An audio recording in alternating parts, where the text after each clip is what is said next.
वह माँ के सामने झूठ कैसे बोल सकती थी। निर्मला जी कहने लगी, सच बताओ, तुम्हारी शादी को 15 दिन हो चुके हैं। अब तुम वीर के करीब गई हो और इस बार उसकी आंखों में आंसू आए थे। वह झूठ ना बोल सकी। माँ, हम अपने रिश्ते की शुरुआत नहीं कर पाए हैं। अभी तक उसके होठों से शब्द अटक अटक कर निकल रहे थे। लेकिन क्यों दीपिका, आखिर क्या मजबूरी है। वह माँ, हम दोनों अपने रिश्ते को कुछ टाइम देना चाहते हैं। एक दूसरे को अच्छे से समझ कर ही इस रिश्ते को आगे बढ़ाना चाहते हैं। उसने बहुत ही सफाई से झूठ बोलते हुए खुद को बचाने की कोशिश की थी, जबकि उसकी बात पर निर्मला जी को गुस्सा आया था बहुत तेज, और कहने लगी, अरे भाड़ में गया तुम्हारा यह एक दूसरे को समझने की बातें। यह आजकल की नई जनरेशन का तो एक अलग ही भूत सवार है। शादी हो जाती है लेकिन बस एक दूसरे के करीब नहीं आते हैं, दोनों अलग होकर के सोते हैं। यह कहाँ का रिवाज है कि शादी होने के बाद पति पत्नी अलग सोए। एक हमारा ज़माना था, माँ बाप ने शादी कर दी, शादी की पहली रात ही पति पत्नी के बीच सब कुछ हो जाता था और ठीक 9 महीने के बाद में गोद में बच्चा भी आ जाता था। फिर जो भी हो, मैं तुम्हें अब और इस बात की इजाज़त नहीं दूंगी कि तुम वीर से दूर रहो। मेरी अलमारी खोलो और उसमें कुछ सामान है रखा हुआ निकालो। जबकि वह बेचारी यह सारी बातें सुनकर चुप रही। क्या ही कर सकती थी। वह अलमारी खोलकर सामान निकाली। एक छोटा सा बैग था। खोल कर देखा तो उसमें शादी का एक खूबसूरत लाल रंग की साड़ी थी और ढेर सारे जेवर भी थे। यह देख कर के दीपिका पूरी हैरान हो गई थी। वह कहने लगी, माँ, यह सब किस लिए। वह कहने लगी, इन्हें जल्दी से जल्दी पहनकर तैयार हो जाओ। वीर के आने से पहले एक दुल्हन की तरह सज संवर कर बेड पर बैठ जाओ और उसका इंतज़ार करोगी और अपने रिश्ते की आज ही शुरुआत करोगी। मैं किसी की कोई गलती अब बर्दाश्त नहीं करूँगी। अरे अब यह बुढ़ी आंखें अपने पोते को देखने के लिए तरस गई है और बेटा है कि मुझे पोता दिखाने की खुशी देना ही नहीं चाहता है। उन्होंने उसे सारा सामान देते हुए ड्रेसिंग रूम की तरफ धक्का दे दिया। वह मजबूरन तैयार होकर के बाहर आई थी। वह खूबसूरत लग रही थी। यह देखकर कहने लगी, भगवान हर बुरी नज़र से तुम्हें बचा कर रखे। तुम बहुत प्यारी लग रही हो। देखना वीर तुम्हें देखते ही अपने दिल पर काबू नहीं कर पाएगा और तुम्हारी ओर खींचा चला जाएगा। यह कहकर उन्होंने अपनी सर्वेंट रमा को आवाज़ लगाई थी। वह सर्वेंट आई तो कहने लगी, जाओ मेरी बहू को उसके कमरे तक छोड़ कर आओ। रमा हाँ में सर हिलाते हुए दीपिका का हाथ पकड़ कर ले जाती है और कहती है, चलिए मैडम। जबकि दीपिका का दिल तो पूरे ज़ोर से धड़क रहा होता है। इस वक्त उसके कदम भी नहीं बढ़ पा रहे थे। वह निर्मला जी को कैसे बताती कि यह सब कुछ तो आप जो सोच रही हैं यह मुमकिन नहीं है। मैं और वीर कभी एक दूसरे के करीब आ ही नहीं सकते हैं। दीपिका अपने कमरे में बेड पर बैठ गई। रमा के जाने के बाद भी वह बेड से नहीं उतरी थी, बल्कि बेड पर दुल्हन बनी अपने ही सोच में गुम थी। उसकी एक बहुत बड़ी मजबूरी उसे वीर रनावत की ज़िंदगी में लेकर आई थी, लेकिन अब इस जाल में वह खुद ही फंसने लगी थी। और वह वीर रनावत कमरे में दाखिल हुआ। अपने बेड पर उसे दुल्हन के रूप में देखा तो गुस्से के मारे आग बबूला हो उठा था। बहुत ही देर तक वह गुस्से के मारे कुछ बोल नहीं पाया था, बस खड़ा होकर के आंखें तड़ेड़े हुए उसे देखे जा रहा था। जबकि उसे इस कदर गुस्से में देखकर वह मुंह बनाई हुई थी। वह कुछ कहने के लिए मुंह खोलती, इससे पहले ही वीर ने उसे बाजू से पकड़कर बेड से नीचे उतार दिया। क्या तुम भूल गई, हमारी शादी असली नहीं है, सिर्फ एक दिखावा है हमारा। लेकिन तुम तो पूरी तैयारी के साथ में सज संवर कर बैठी हो। क्या तुम भूल गई हमारे बीच क्या कॉन्ट्रैक्ट हुई थी। उसके बाद सुनकर के दीपिका का दिल पूरी तरह से कांप उठा था। वह पूरी तरह से गुस्सा होने लगी थी। उसका मन कर रहा था कि उसका मुंह नोच ले। वह खुद उससे दूर रहना चाहती थी। यह तो उसकी माँ की जीत थी, पर वह तो जैसे उसकी एक सुनने को तैयार ही नहीं था। वह बोली, हेलो मिस्टर वीर रनावत, मुझे भी कोई शौक़ नहीं है आपके लिए कि मैं दुल्हन बनकर तैयार रहूं। मैं तो यहाँ आपकी माँ के कहने पर बैठी थी। यह कहकर उसने अपना हाथ झटके से उसके हाथों से छुड़ा लिया था। वीर रनावत खुद पर बर्दाश्त कर रहा था, वरना सामने मौजूद लड़की उसके होश उड़ाने के लिए तैयार बैठी थी। पहली बार उसका ही खूबसूरत नाजुक बॉडी इतना खूबसूरत लग रहा था कि वह अपने आप पर कंट्रोल किया हुआ था। और वह कहने लगा, मुझे कोई शौक़ नहीं है ऐसे फिजूल ख्वाब देखने के।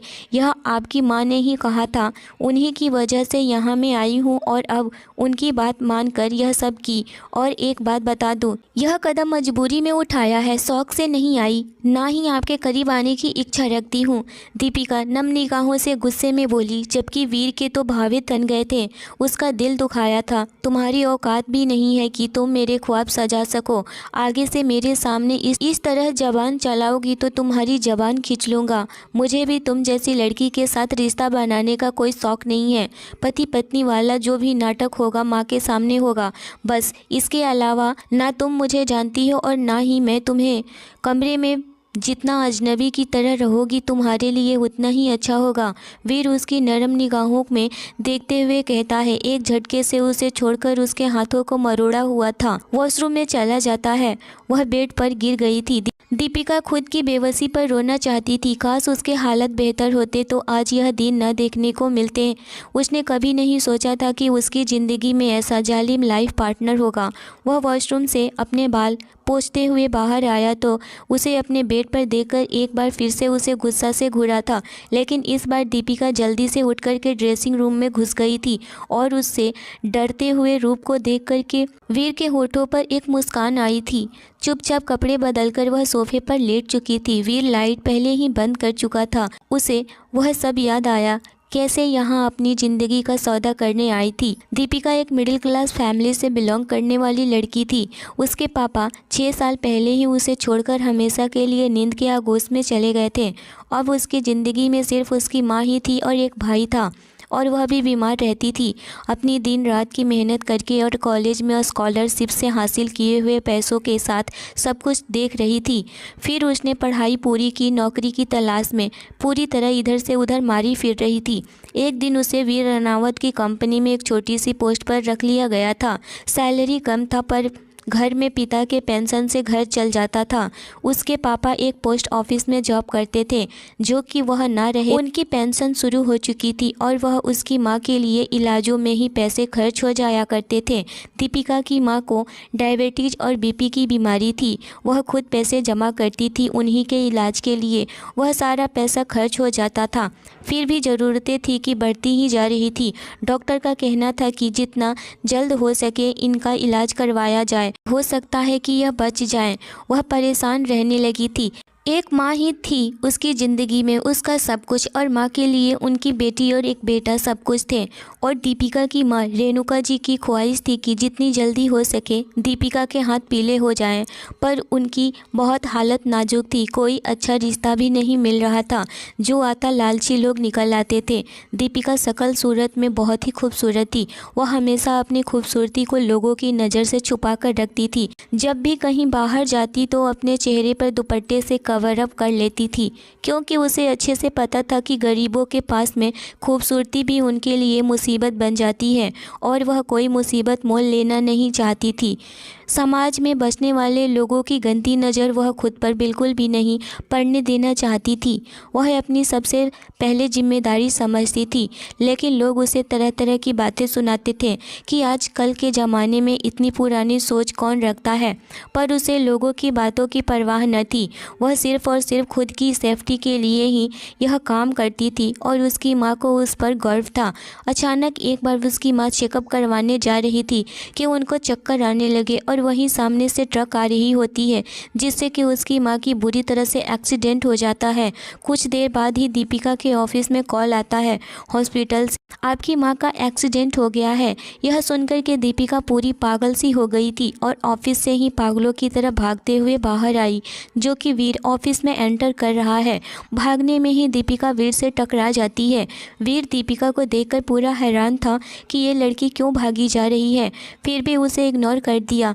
जब दीपिका हॉस्पिटल पहुंचती है तो देखती है कि उसकी माँ तो बहुत ही सीरियस हालत में थी। डॉक्टर ने उसे जल्दी से जल्दी 5 लाख रुपए जमा करने के लिए बोला, लेकिन उसके पास पैसे नहीं थे। वही सोच में पड़ गई कि इतने सारे पैसे मैं कहाँ से लेकर आऊँ, कैसे लेकर आऊँ, कुछ भी समझ में नहीं आ रहा था उसे। फिर भी वह अपने ही ऑफिस में लोन लेने की सोचने लगी थी।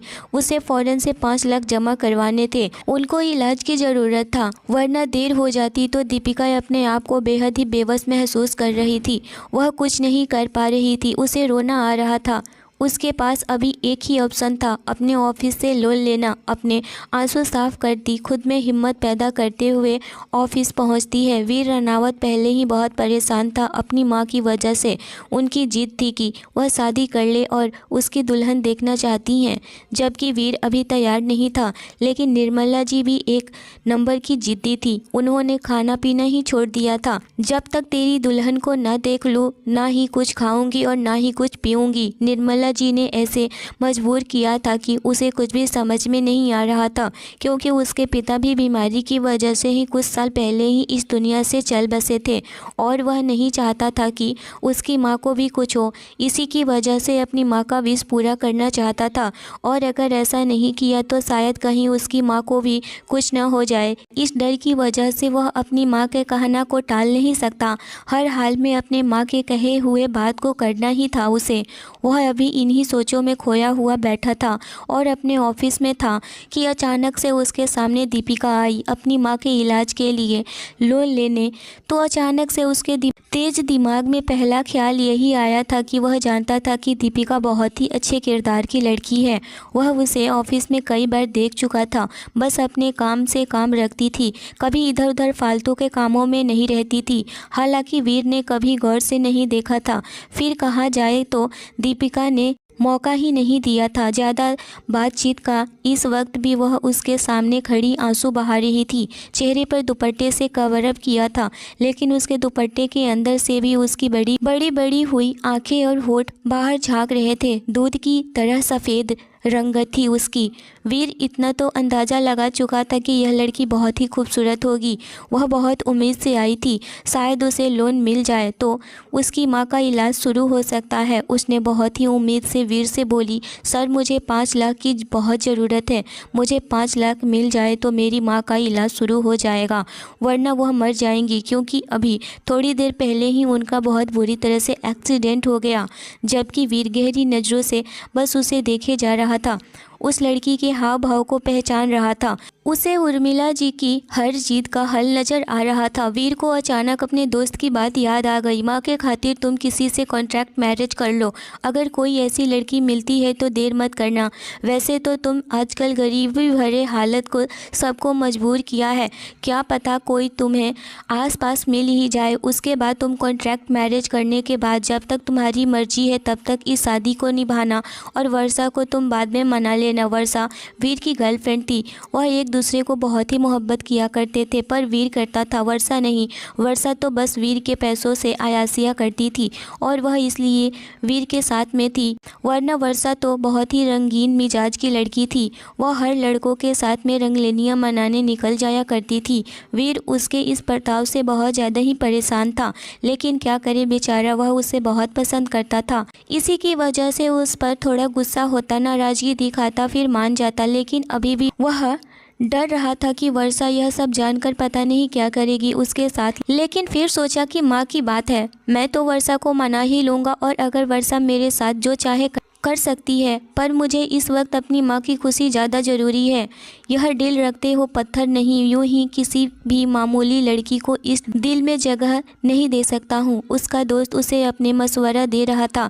जब उसकी बात सुनी तो दिल के जगह पर हाथ रखा, शराफत से बोला था, मैं तुम्हें पैसे देने के लिए तैयार हूँ, लेकिन तुम्हें मेरा ये काम करना होगा। दीपिका के दिल में उम्मीद की किरण जगी थी, लेकिन आगे जो वीर ने कहा दीपिका हैरान रह गई थी। मुझे 6 महीने के लिए एक लड़की की ज़रूरत है जो मेरी माँ के सामने मेरी वाइफ बनकर रहेगी। बदले में अच्छी खासी रकम भी तुम्हें दूंगा। तुम्हारी माँ का इलाज करवाऊंगा, बोलो मंजूर है? वीर की यह बात सुनकर दीपिका शॉक्ड रह गई थी। लेकिन माँ के इलाज के लिए पैसों की उसे सख्त ज़रूरत थी, क्योंकि अपनी जॉब से खाना पीना और भाई की पढ़ाई के टेंशन, फिर माँ का इस तरह से एक्सीडेंट होना, इलाज कैसे करवाती। इसीलिए वह बहुत मजबूर थी। अगले ही दिन वीर उसे शादी करके घर ले गया। उसकी माँ का ऑपरेशन हो चुका था। उसकी माँ इस वक्त खतरे से बाहर थी, उन्हें होश भी आ गया था। वह अपनी माँ को उसने सब कुछ बता दिया था कि यह सब एक मजबूरी थी, अपनी बेटी को किसी के भी हाथों में देना ही था। रेणुका जी की दिल से एक दुआ निकली थी, यह शादी कभी न टूटे, पर यह तो किस्मत का खेल था। होना तो वही था जो भगवान ने उनकी किस्मत में लिखा था और वह वीर से ज़्यादा छुपकर नहीं रह सकती थी। कुछ भी कहो, वह उसका हस्बैंड था, चाहे 6 महीने के लिए ही सही। लेकिन शादी की पहली रात भी दीपिका परेशान सी खड़ी अपने दिल थामे सोने की कोशिश कर रही थी। दीपिका जब अपने घर से वीर के घर आई थी तो वह अपने भाई के लिए बहुत ही फिक्रमंद थी। यह देखकर वीर कहने लगा, तुम अपने भाई की टेंशन मत लो, मैं उसे बोर्डिंग स्कूल में डलवा दूंगा ताकि वह पढ़ सके। जहाँ पर मैंने पढ़ाई की है वहाँ पर कोई दिक्कत नहीं होगी और उसका भी खर्चा देने के लिए रेडी हूँ। इतना सुनकर के दीपिका सुकून से हो गई थी कि उसका भाई कहीं भी रहे लेकिन पढ़ाई बहुत अच्छे से करे और वह जब चाहे तब अपने भाई से मिल भी सकती थी और अपने घर ला भी सकती थी। उसने भारी आवाज़ पर डर कर उसे देखा तो चलता हुआ उसके करीब वीर आ रहा था। 2 कदम की दूरी पर वह रुक गया था और उसे ऊपर से नीचे तक देखकर बोला, इस तरह खड़ी क्या हो? वैसे तो मुझे अपने कमरे में अपनी प्राइवेसी में किसी की दखलंदाजी बर्दाश्त नहीं, लेकिन 6 महीने के लिए तुम्हें बर्दाश्त करना होगा। माँ की वजह से पता नहीं मुझे क्या क्या झेलना पड़ेगा। एक मामूली सी लड़की को मुझे 6 महीने तक अपने रूम शेयर करना पड़ेगा। उसकी बेइज्जती करने पर वह आंखों के आंसू छुपाती हुई वॉशरूम की तरफ चली गई थी, लेकिन लहंगे में उलझकर ज़मीन पर गिर पड़ी थी। वीर ने आगे बढ़कर उसे अपनी बाहों में संभाल लिया था। वीर के बॉडी का परफ्यूम की खुशबू उसे अजीब सुकून का एहसास दिला रहा था। उसे इतना करीब पाकर के दीपिका की सांस रुकी। पहली बार ऐसा कुछ एहसास महसूस कर रही थी। यह तो उसके बीच इस जायज़ रिश्ते की खुशबू थी, पर दोनों मानने से इनकार कर रहे थे। आखिर सौदा जो कर बैठे थे, सोफ़े पर सो जाना। मुझे सोफ़े पर सोने की आदत नहीं है, मैं तो बेड पर ही सोऊंगा। और यह सब कुछ हटाओ, जो भी पहनी हो, मुझे बहुत इरिटेट हो रहा है। दीपिका मुंह बना करके उस इंसान को देखती है जो कि पल पल उसकी आजमाइश ले रहा था। उसके दिल में ख्याल आया, काश वह कभी उसके ऑफिस ना गई होती या फिर उसे दिन मदद मांगने न जाती तो यूँ उसका हर हुक्म न मान रही होती। वहीं दूसरी तरफ यह ख्याल आया कि अगर वह उससे मदद नहीं मांगी होती तो वह मदद नहीं किया होता तो आज उसकी माँ जिंदा नहीं होती। अभी उसकी माँ हॉस्पिटल में थी और उनका हर रोज़ इलाज चल रहा था। दीपिका हर रोज़ अपनी माँ से मिलने जाया करती थी। तभी उसकी गर्लफ्रेंड वर्षा का फ़ोन आया। वह बड़े ही आराम से वर्षा से बातें करने लगा था, लेकिन जब यह वर्षा जान चुकी थी कि उसने एक मामूली सी लड़की से शादी कर लिया है, मतलब कि अपनी माँ के कहने पर, तो वह पूरी तरह से हैरान हो गई थी।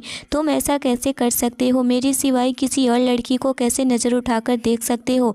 तुम सिर्फ मुझे देखोगे, मेरे हो, मुझसे प्यार करते हो। इतना सुना करके वह फ़ोन रख देती है। लेकिन वीर बहुत ज़्यादा ही परेशान था, एक तो अपनी माँ को लेकर के और दूसरा वर्षा को लेकर के। वर्षा कुछ भी वीर को बोल दिया करती थी और वह मनाया करता था, लेकिन इस बार तो हद हो गई थी। वर्षा समझने को तैयार ही नहीं थी। वर्षा को समझना चाहिए था कि वीर की भी बहुत प्रॉब्लम हो सकती है। पहले भी वीर वर्षा को बोला था कि शादी के लिए, लेकिन वर्षा ही ने मना कर दिया था उसे शादी के लिए कि अभी मैं शादी नहीं करूँगी, मुझे अभी अपनी कैरियर पर फोकस करना है और अभी मेरी उम्र ही क्या है, अभी मैं शादी के बंधन में बंध कर यह घर किचन बिल्कुल नहीं संभाल सकती हूँ। वर्षा एक स्ट्रेट फॉरवर्ड लड़की थी। वीर ने भी कह डाला कि जब मैं तुमसे शादी का प्रपोजल दिया था तो तुमने मना कर दिया था, तो मुझे कॉन्ट्रैक्ट मैरिज करना पड़ा मेरी अपनी माँ के लिए, क्योंकि मैं अपनी माँ को कुछ होने नहीं देना चाहता हूँ। यह सुनकर के वर्षा कहने लगी, ठीक है, मेरा भी फैसला सुन लो, आज के बाद हमारा और तुम्हारा रिश्ता ख़त्म, हमारा और तुम्हारा कोई भी रिश्ता नहीं रहेगा। इतना कह कर के वह दोबारा से फ़ोन कट कर देती है। इस वक्त वीर बहुत ज़्यादा ही परेशान हो चाहता है। वर्षा का उससे दूर जाना बहुत ज़्यादा ही दुख हो रहा था उसे। वह नहीं चाहता था कि वर्षा उसे छोड़कर जाए। वीर सोचे जा रहा था कि माँ को एक सिंपल घरेलू लड़की, संस्कारी लड़की चाहिए थी, लेकिन वर्षा वैसी नहीं थी, इसीलिए यह सिर्फ और सिर्फ 6 महीने का कॉन्ट्रैक्ट ही है। वीर बहुत ज़्यादा ही परेशान था। वह खुद को संभाला और वह सोने की कोशिश करने लगा था। वीर गहरा सांस लिया और एक बार फिर दीपिका की नज़र उठाकर देखा। दीपिका सोफे पर आराम से सो रही थी। वीर कहने लगा, इस लड़की ने तो आज सच में होश उड़ा दिए थे। उसने अपने दिल पर हाथ रखा, जहाँ जहाँ धड़कनें अब भी तेजी से धड़क रही थी। शायद उसके दिल में यह लड़की छा गई थी, लेकिन वह मानने को तैयार नहीं था। क्योंकि वर्षा का शकल सूरत नॉर्मल था, बस उसके स्टाइल और बोलने का लहजा थोड़ा अलग था, जिसकी वजह से वीर को वह भा गई थी। पर जब दीपिका को वीर ने देखा तो उसमें उसकी माँ की परछाई नजर आई थी, पर वह नज़रअंदाज कर दिया। जबकि दीपिका एक बहुत ही सिंपल लड़की थी, लेकिन बहुत ही खूबसूरत थी। कम बोलने वाली लड़की थी, समझदार थी। पर वही वर्षा बहुत ज़्यादा ही भड़कीली और झगड़ालू टाइप की थी। वह किसी की भी बात को बहुत ही गर्म लहजे में बोला करती थी। इतना सोचकर खुद को डांट कर सोने की कोशिश करने लगा था। अगली सुबह माँ के साथ खुशगवार माहौल में नाश्ता कर रहे थे। वीर के फैमिली बहुत बड़ा नहीं था, लेकिन फिर भी वीर की माँ, उसके 2 भाई, उसके चाचा चाची और उसके चाचा चाची के एक लड़का और एक लड़की थे। दीपिका इतने अच्छे खाना बनाई थी, सब लोग उंगलियां चाट कर रह गए थे। लेकिन एक उसका घर था, कोई एक चीज़ दिन में बनेगी तो रात तक चलेगी। यहाँ तो टेबल पर सब कुछ था। 20 दिन तो आराम से गुजर जाता। एक दिन के नाश्ते का सामान ही उनके घर होता था। वह गरीब थी, हालत की मारी थी, ऐसा सोचना उसका हक भी था। अरे बहू, तुम कुछ ले नहीं रही हो? लो खाओ, देखो कितनी कमज़ोर हो, खुद का ख्याल नहीं रखती हो क्या? उसने कभी ज़िंदगी में इतना खाना शायद नहीं देखा होगा, इसीलिए समझ नहीं आ रहा था कि क्या खाए, कहाँ से शुरू करें। निर्मला जी ने खुद ही उसके लिए प्लेट में खाना लगाकर उसकी तरफ बढ़ा दी थी। लो बेटा, पेट भरकर खाओ, और यह तुम्हारा घर है, शर्माने की ज़रूरत नहीं है। वह हल्का सा मुस्कुराते हुए उनकी मोहब्बत पर खिली उठी थी। निर्मला जी उसे बहुत पसंद आई थी, और निर्मला जी भी दीपिका को दिल से बहू मानती थी। बहू नहीं बल्कि बेटी। और दीपिका को बहुत लाड और प्यार करती थी, क्योंकि दीपिका वैसी थी ही। लेकिन बस उनका बेटा न जाने किस पर चला गया था, जो उसे बिल्कुल भी पसंद नहीं था। हर बार उसकी गरीबी पर तंज मारने से बाज नहीं आता था। निर्मला जी वीर से बोली, मेरे शहजादे, तुम तो मेरी जान हो। यह तोहफा भी तो तुम्हारी वजह से ही मिला है, और वह तोहफा दीपिका है, तो ख्याल रखना बनता है ना। खुद भी अपनी पत्नी का ख्याल रख लिया करो और प्यार मोहब्बत दो। देखो ना, कितनी खूबसूरत नाजुक सी वाइफ मिली है तुम्हें। निर्मला जी की बात पर दीपिका शर्मा गई थी, और उसका फेस पूरी तरह से रेड हो चुका था। वहीं वीर की नज़रें भी अचानक उसकी तरफ उठी थी, और वह एक पल के लिए वीर का दिल पूरी तेज़ी के साथ धड़का था, लेकिन जल्द ही खुद को संभाल कर ऑफिस चला गया। दीपिका सारा दिन निर्मला जी के साथ में रहती थी, उनका ख्याल रखती थी, उनकी सेवा करना, और जब वक्त मिलता तो अपनी माँ से मिलने अस्पताल भी चली जाया करती थी। दीपिका को अच्छा लगा था, निर्मला जी उसे दिल से प्यार मोहब्बत दे रही थी। फिर शाम को जब वीर ऑफिस से घर आया तो आते ही उसे कॉफ़ी चाहिए होती। निर्मला जी ने कहने लगी, दीपिका बेटा, वीर के लिए कॉफ़ी बना दो। दीपिका ने फ़ौरन से वीर के लिए कॉफ़ी बनाकर उसके कमरे में लेकर गई। वह उसे वक्त वॉशरूम में था। वॉशरूम से बाहर निकला, वह टॉवेल लपेटा वह अपने में ही गुनगुनाते हुए आया। इधर दीपिका गर्म कॉफ़ी लेकर जा रही होती है कि वह टकरा गई, और उसकी कॉफ़ी उसके हाथों पर गिर गई थी, जिस वजह से वीर बहुत ज़्यादा ही दीपिका को सुनाने लगा था, अंधी हो क्या, दिखाई नहीं दे रहा है तुम्हें, आंख बंद करके चलती हो क्या? यह आवाज़ सुनकर के निर्मला जी फ़ौरन से वीर के कमरे में आई और कहने लगी, क्या हो गया है बेटा, इतना शोर क्यों कर रहे हो? दीपिका अपने आंखों में आंसू लिए अपने हाथ को दूसरे हाथ से पकड़े हुए रोए जा रही थी। वीर कहने लगा, देखो ना माँ, पता नहीं कैसे यह कॉफ़ी लेकर आ रही थी और मुझसे टकरा गई, और कॉफ़ी उसके हाथ पर गिर गई थी। निर्मला जी फ़ौरन से वीर को डांटने लगी थी, तुम अभी खड़े खड़े यह सब मुझे बातें सुना रहे हो, तुम फ़ौरन से इसे लेकर जाओ और दीपिका के हाथों पर आइस लगाओ, इसे मरहम पट्टी करो। इतना सुनकर के वीर फर्स्ट एड बॉक्स लेकर आता है और उसमें से जलने वाली क्रीम दीपिका के हाथों पर लगाने लगा था, और अंदर से गुस्सा भी हो रहा था, इसकी वजह से मेरी माँ मुझे ही सुना रही हैं। इतना देख करके दीपिका से पूछने लगी, अब जलन कैसा है बेटा? दीपिका कहने लगी, ठीक हूँ माँ। निर्मला जी कहने लगी, अब तुम आराम करो, मैं सब कुछ कर लूँगी। इतना कह कर के वह चली जाती हैं। इधर वीर मलहम लगा रहा होता है। जैसे ही निर्मला जी गई, फटाक से मरहम दीपिका के दूसरे हाथ में पकड़ा देता है और ये कहता है, यह लो और खुद ही लगाओ। दीपिका अपनी आंखों में आंसू बहाए जा रही थी। उसे बिल्कुल भी अंदाज़ा नहीं था कि वीर उसके साथ ऐसा करेगा, और ना ही दीपिका यह जानती थी कि वीर की कोई गर्लफ्रेंड भी है। इसी नोक-झोंक में ही समय गुजरता गया, और देखते ही देखते 5 महीने गुजर गए। दीपिका का भाई अब कुछ बड़ा हो चुका था, वह भी कभी कभार दीपिका के साथ घर आ जाया करता था। निर्मला जी दीपिका के भाई सूरज का भी बहुत बहुत ज़्यादा ख्याल रखती थी। एक दिन अचानक दीपिका की माँ की तबीयत फिर से ख़राब हो जाती है और वह अस्पताल जाते टाइम ही दम तोड़ देती हैं। वह इस दुनिया से चल बसी थी। दीपिका पूरी तरह से टूट गई थी। वह इस दुनिया में पूरी तरह अकेली हो गई थी। उसे कुछ भी सोच नहीं आ रहा था कि वह क्या करे, किसके भरोसे रहेगी। अब उसका तो सब कुछ लुट गया है। अब दीपिका और उसके भाई को कौन प्यार करेगा। अब उसका तो पूरी की पूरी छत ही उजड़ चुकी थी और 1 महीना के बाद तो वह इस घर से भी चली जाएगी। उसे घर में जो उसकी माँ की यादें बसी हुई थी, वह अपनी माँ की यादों के सहारे ही गुजारा करेगी। यह सोचकर उसे और भी ज़्यादा रोना आ रहा था। उसे तकलीफ़ में देख कर के शायद अब वीर को भी तकलीफ़ महसूस हो रही थी। वह रात को सोफे पर सो रही होती है और सिसक रही थी। वीर उसका सिसकियाँ सुन रहा था। उसे अब रहा नहीं गया तो दीपिका के पास चला गया और कहने लगा, दीपिका तुम रो रही हो। दीपिका फ़ौरन से उठकर बैठ जाती है और वह वीर के गले लगकर फूट फूट कर रोने लगी थी और कहने लगी, वीर मेरी माँ अभी इस दुनिया से जा चुकी है। मैं अब किसको माँ कहूँगी, मैं किससे सारी बातें कहूँगी, मैं यहाँ से भी चली जाऊँगी, फिर मैं कैसे जीऊँगी। उस घर में कुछ समझ में नहीं आ रहा है। वीर जानता था कि इस वक्त दीपिका बहुत टूट चुकी है। वह भी उसे अपनी बाहों के घेरे में लेकर उसे समझाने लगा, तुम बहुत स्ट्रांग हो, तुम सब कुछ संभाल लोगी, जो भी प्रॉब्लम होगी तुम मुझे बताओगी, मैं तुम्हारी हेल्प करूँगा। लेकिन हमारा कॉन्ट्रैक्ट ख़त्म होगा ही ना, इसमें मैं क्या कर सकता हूँ। पर वीर यह भी तो कह सकता था कि मैं अपना शादी का रिश्ता कभी नहीं तोड़ूंगा। वह तो एक कागज़ पर लिखा हुआ रिश्ता था। देखते ही देखते अचानक से एक दिन वर्षा वीर के घर आ जाती है और वीर से अपने रिश्ते की बात करने लगती है। और निर्मला जी इन सब के बारे में कुछ नहीं जानती है, लेकिन दीपिका वर्षा को देखती है, पूरी तरह से चिल्ला उठी थी और देखते ही देखते वर्षा को एक थप्पड़ लगा दी थी, क्योंकि वह वीर की माँ को भी बहुत ज़्यादा ही बुरा भला कह रही थी और दीपिका को यह बात बिल्कुल भी गवारा नहीं। इसीलिए वर्षा पर उसने हाथ उठा दी। वर्षा वहाँ से रोते हुए चली गई थी। इस बात को लेकर वर्षा ने बहुत ज़्यादा हंगामा किया था। वीर उस टाइम घर पर नहीं था। जब वीर को पता चला तो वीर अपने घर आया और घर आते ही दीपिका को बहुत ज़्यादा खरी खोटी सुनाया और उसे भी आते ही थप्पड़ लगा दिया। उसे बहुत बुरा भला कहा और उसे अपने घर से निकल जाने को कहा। यह सारी बातें सुनकर दीपिका वहाँ से अपने घर चली गई।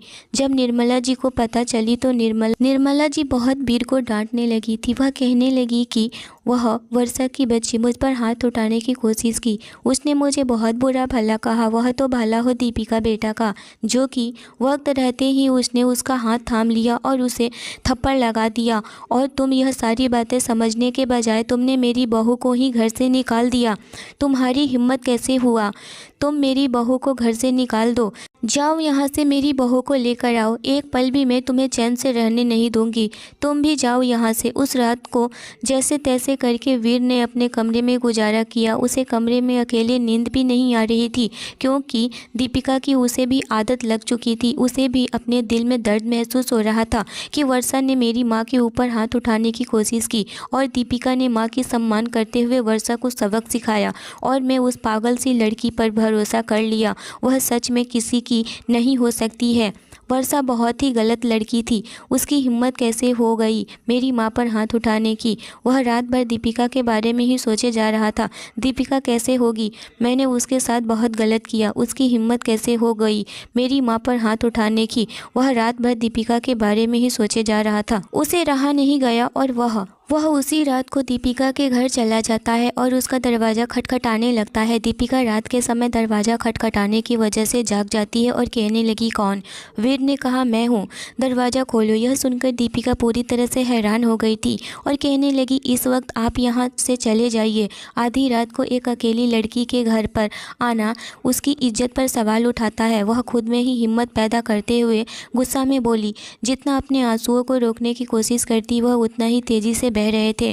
काश वह सामने होता तो वह उसके दिल से लगकर रोती, अपने दिल का गम हल्का कर लेती। दीपिका मेरी बात सुनो, मुझे बात करनी है तुमसे और मैं कोई गैर नहीं हूँ, तुम्हारा हस्बैंड हूँ। दरवाज़ा खोलो, अगर और ज़्यादा देर करोगी तो लोगों को बातें बनाने का मौका तुम खुद दोगी। उसकी बात पर उसने गुस्से में आगे बढ़कर के दरवाज़ा खोल दिया और जल्दी से अंदर कमरे में चली गई। उसकी हरकत पर वह धीरे से मुस्कुराया था और गहरा सांस लेकर के अंदर आते हुए दरवाज़ा बंद कर दिया। पीछे क्यों आए, आपने अंदर के गम को दबाकर शब्दों में सख्ती लाते हुए बोली। अफसोस। वह आगे अपनी बात पूरी करता कि इससे पहले ही उसने उसकी बात काट दी थी। यह अफसोस आप सुबह भी आकर कर सकते थे, इस वक्त आने की क्या ज़रूरत थी, वह भी इतनी रात को। दीपिका उसकी बात काट कर फटाक से बोली, लाख कोशिश करती पर शब्दों में नरमी को छुपा न सकी। वीर ने उसके चेहरा देखा था जिसे देख करके उसे सुकून मिला था, और जब वह दूर रहता तो वह सुकून नहीं था। आज कोई पूछता वीर को सुकून क्या होता तो सामने खड़ी अपनी प्यारी सी वाइफ को देखकर बताता कि यह है मेरे दिल का सुकून। मैं माफ़ी चाहता हूँ। अभी उसके शब्द फिर से मुंह में ही रह गए थे जब दीपिका ने उसकी बात काट कर कहा, मैं माफ़ कर चुकी हूँ, मुझे और किसी की हमदर्दी की ज़रूरत नहीं है, मैं अकेले खुश हूँ, अब आप जा सकते हैं। दीपिका के अंदाज में नाराज़गी थी, वह उसे बोलने का मौका तक नहीं दे रही थी, जबकि अब वीर को गुस्सा आया था। उसने बाजू से पकड़कर उसे अपने और खींचा और फ़ौरन से दीवार से लगा करके उसे बोला, मुझे कुछ बोलने का मौका भी दोगी या नहीं? छोड़ो मुझे। उसके धीरे से बोलने की कोशिश कर रही थी। नहीं छोड़ूंगा। किस हक से नहीं छोड़ोगे? आप समझते क्या हो खुद को? उसने आंखों में आए हुए आंसू अपनी हथेली से साफ करते हुए पूछा था। तुम्हारा हस्बैंड हूँ मैं। यह कहते कहते उसने अपने हाथ उसकी नाजुक सी कमर पर डाल लिए थे और खींचकर उसे अपने सीने से लगा लिया था। उसकी इस हरकत पर दीपिका की सांसें अटक गई थी। वह उसकी कमर पर अपनी हाथों की उंगलियों को फिराए जा रहा था और हाथों को कसकर पकड़ा हुआ था, जबकि दीपिका अब उसकी हाथों को अपनी कमर से हटाने लगी थी और कहने लगी कि जाओ अपनी गर्लफ्रेंड वर्षा के पास, मुझ में क्या रखा है। हालांकि उसका दिल मचल रहा था कि यह सुरक्षा का घेरा कभी उससे दूर न हो, हमेशा वह उसकी पनाहों में ऐसे ही सिमटी रहे, लेकिन उसके पास इस चीज़ का हक नहीं था कि वीर की मोहब्बत को हासिल कर सके, क्योंकि वीर तो वर्षा से मोहब्बत करता था। और जब वह उसकी बाहों से निकल ना सकी तो थक हार कर उसके चौड़े सीने पर अपना सर रखकर फुट फुट कर रोने लगी थी, जबकि उसे अपने सीने से चिपका कर उसके सर पर अपने होठ रखा हुआ उसे अपने होने का एहसास दिला रहा था। मेरी बात सुनो दीपिका, मैं जानता हूँ कि मैं बहुत बुरा हूँ, माफ़ी के काबिल भी नहीं हूँ, और तुम्हें हक भी है मुझसे नाराज़गी दिखाने का। मैं यह सब कुछ नहीं चाहता था। तुम्हें पता चला क्यों कैसे आज मैं तुम्हें हर्ट करने लगा था, लेकिन तुम जानती हो कि जब से तुम मुझे छोड़कर गई हो मुझे एहसास होने लगा था कि सिर्फ तुम ही नहीं, मैं भी तुमसे मोहब्बत करने लगा हूँ। मैं तुम्हारे बिना एक सेकंड भी नहीं रह सकता हूँ। तुम्हें मैं ना देखूँ तो जैसे लगता है कि मेरा सुकून ही गायब हो गया है। मेरा दिल तड़प रहा था तुम्हारे लिए, मैं फ़ौरन तुम्हारे पास चला आया। दीपिका, शायद तुमने मुझसे मोहब्बत की है, लेकिन मैंने मोहब्बत से भी बढ़कर तुमसे बेइंतहा इश्क करने लगा हूँ। मुझे एक मौका दो प्लीज़, और घर चलो, घर वाले की भी तुम्हारी राह देख रहे हैं। मुझे एक मौका दो प्लीज़, माँ भी तुम्हारी राह देख रही हैं। मुझसे सही नहीं जाती है, वह तुम्हें दिन रात याद करती हैं, बीमार हो गई हैं, उन्हें ज़िंदगी लौटा दो। दीपिका, मुझे भी जीने की वजह दो, हमारे घर को तुम्हारी ज़रूरत है। दीपिका प्लीज़ वापस आ जाओ। उसके आंसू साफ करता मोहब्बत से उसका चेहरा अपने हाथों के बीच में रखे हुए उसे बहुत ही प्यार से निहार रहा था, जबकि वह तेज़ी से रोए जा रही थी दोबारा से उसके सीने से लिपट जाती है। थोड़ी देर के बाद सारे शिकायत के बाद वह दोनों और सुकून से बैठ जाते हैं। वीर का सर उसकी गोद में था और वह प्यार से उसके हाथ चला रही थी।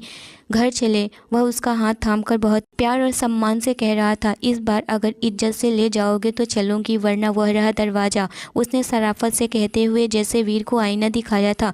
बहुत तेज हो तुम। उसकी बात सुनता हुआ झटके से उठकर बैठ गया, पर धीरे से मुस्कुराता हुआ करीब आया, उसे बाहों में खींचकर अपने करीब करता हुआ अपनी गर्म सांसें उसके चेहरे पर छोड़ने लगा था। और इससे पहले कि वह अपने होठों से उसे छू लेता, दीपिका उसे रोक दी थी। इसकी इजाज़त नहीं है, उसे पीछे की ओर कर दी थी। आज जब यह मौका हाथ आया है तो खुद से दूर मत करो। यह कहकर के वह उठकर बैठा था और उसे खींचकर दोबारा से अपनी बाहों में कर लिया था। वीर प्लीज दूर हटो मुझसे, पहले बारात लेकर आओ, मुझे दुल्हन बनाकर ले जाओ, उसके बाद इन सब की इजाज़त दूंगी मैं। वह अभी आगे कुछ कहती कि उसके होठों पर अपने होठ को रख कर के लॉक कर दिया, उसे कुछ भी बोलने का मौका ही नहीं दिया। वह उसके नाजुक नरम होठों को पैशनेटली तरीके से किस करने लगा था। पूरी तरह से मदहोश हो चुका था वह, और जो भी पूरी तरह से उसके दिल को सुकून मिल रहा था। उसने दीपिका को खुद से दूर किया था। दोनों की सांसें गहरी हो रही थी। मुझे दे चुकी हो 6 महीने पहले ही, पत्नी हो तुम मेरी, इतना भी शरीफ मत समझो मुझे। जब मेरी प्यारी सी वाइफ मेरी बाहों में होगी और मैं यूं ही चला जाऊं। वह उसे खींचकर अपने सीने से लगा लिया था। उसे उसके चौड़े सीने पर गिरी अपने दिल की धड़कनों को संभाल रही थी, जबकि वीर उसकी उभरती हुई खूबसूरती को अपने सीने पर महसूस करके वह खुद ही अपने आप को बड़े ही गुदगुदी हो रहा था।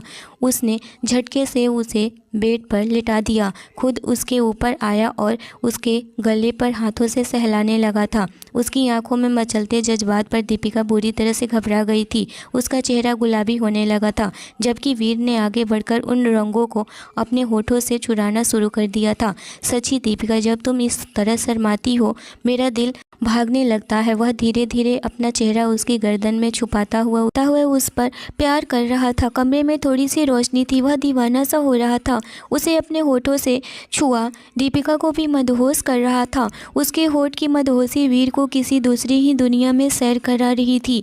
और जब वीर को लगा कि दीपिका मदहोश हो रही है तो उसके होठों पर एक शरारती मुस्कान आई थी। वह धीरे से दीपिका से अलग हुआ था। क्या हुआ? उसके दूर जाने पर वह परेशान हुई थी। होना क्या है? घर जा रहा हूँ, कल आऊँगा तुम्हें लेने, तैयार रहना, कहते हुए उसके होठों पर मुस्कान थी, जबकि दीपिका बदहवास हुई थी। तो तुम ऐसे कैसे कर सकते हो वीर? मुझे इस हालत में छोड़कर नहीं जा सकते हो। तुम अपने आप को समझते क्या हो? उसके होठों पर मुस्कान आ गई थी, जबकि वह अपने आप पर कंट्रोल नहीं कर पा रही थी। वह उसके सीने से लग जाती है। उसकी आंखों में चमकते हुए नशे की रंग को देखकर वीर पूरी तरह से हंस पड़ा था और उसे नाजुक सी परी को अपनी बाहों में समेटकर उसे उठाकर बेड पर लेटा देता है। शर्ट उतार करके एक साइड में रख देता है। उसके कंबल में घुसा उसके पहलू में लेट चुका था। दोनों की मीठी सरगोशियाँ होने लगी थी। वीर तो हर पल हर लम्हा सुकून में था। उसके नरम नाजुक वजूद खोने से लगे थे और जब उसने उसकी नरम मुलायम धड़कनों को देखा तो वह सब कुछ बोल करके एकदम से जुनूनी हुआ था। उसने बेखुद होकर के उसकी नरम नाजुक धड़कनों को अपने होठों से छू लिया था। उसके होठों के हर स्पर्श में दीपिका मदहोश होती जा रही थी, लेकिन उसके जुनून को देखकर एक पल के लिए घबराई भी थी और वीर से बहुत ही प्यार से उसने समेट भी लिया था। उसके कान में प्यार भरा लहजा करते हुए बोला, अपनी जान को बिल्कुल भी मैं हर्ट नहीं करूँगा, कभी नहीं। और कान पकड़ता हूँ। और धीरे धीरे उसकी मोहब्बत में दीपिका को सुकून मिलता गया। यह रात उनके मिलन की रात थी, जो एक पति पत्नी के लिए सुकून वाला रात होता है। सुबह हुआ, दीपिका के माथे को प्यार से किस किया। उससे वादा करके गया कि तैयार रहना, जल्दी ही तुम्हें लेने आऊँगा। और 2 दिन में ही वह उसे लेने आया था। कुछ रिश्तेदार जो कि दीपिका ने अपने घर पर बुला लिए थे और सबको यही बताया गया था कि उसकी माँ अपनी ज़िंदगी में उसका रिश्ता वीर के साथ कर गई थी। सबकी मौजूदगी में वह दीपिका को अपनी दुल्हन बनाकर लेकर गया था और निर्मला जी भी बहुत खुश थी दीपिका को वापस अपने सामने पाकर। बहू का चेहरा देखी तो वह पूरी तरह से खिल उठी थी। अब वीर ऑफिस जाते हुए भी दीपिका को जी भरकर देखता और उसे अपनी बाहों में समेट लेता। उसके बाद वह ऑफिस जाता। पहले तो वह ऑफिस भी जाने से कतरा रहा था। मुझे ऑफिस नहीं जाना है, लेकिन दीपिका ने उसे धक्के देकर घर से निकालती थी। और कैसी वाइफ हो, पति को भी खुद से दूर कर रही हो। पति तुम्हें दिन रात अपनी बाहों में भरना चाहता है, लेकिन तुम हो कि बस पति को भगाने की सोच रही हो। दीपिका कहने लगी, शाम को बताना। लेकिन जब दिन भर के इंतज़ार से वीर आता रात को, तो दीपिका उसे परेशान करते हुए निर्मला जी के पास चली जाती और कहती कि मुझे माँ से ज़रूरी बात करनी है, मैं जा रही हूँ। ऐसे ही करते करते अचानक एक दिन वह बहाना बनाकर वहाँ से जा रही होती है कि वीर फ़ौरन से उसका हाथ पकड़ कर के बिस्तर पर गिरा देता है और उसके ऊपर आ जाता है। कहने लगा, आज तो तुम मुझसे बचकर नहीं जा सकती हो। तुम झूठ बोल रही हो कि माँ से तुम्हें ज़रूरी बात करनी है। कोई बात नहीं करनी है, क्योंकि मैं माँ से पूछ चुका हूँ। तुम तो रिया से गप्पे लड़ाने जाती हो उसके कमरे में। इतना सुनते ही दीपिका पूरी तरह से शर्म से लाल हो चुकी थी। वह समझ गई थी कि आज उसकी चोरी पकड़ी गई है। आज भी उसे अपनी बाहों में लिए बिना कुछ कहे उसके होठों पर अपना होठ रख देता है और उसे बहुत ज़्यादा ही मोहब्बत करने लगा था। ऐसा मोहब्बत जो कि दीपिका को भी वीर की बाहों में अपने आप को सुकून मिल रहा था। ऐसा ही तो सुकून और ऐसी ही तो मजबूत बाहें दीपिका को चाहिए थी। आज की कहानी आपको कैसे लगी मुझे कमेंट में ज़रूर बताइए। चैनल पर नए हो तो चैनल को ज़रूर सब्सक्राइब करिए। कहानी अच्छी लगी हो तो लाइक और शेयर ज़रूर करिए। Thanks for watching.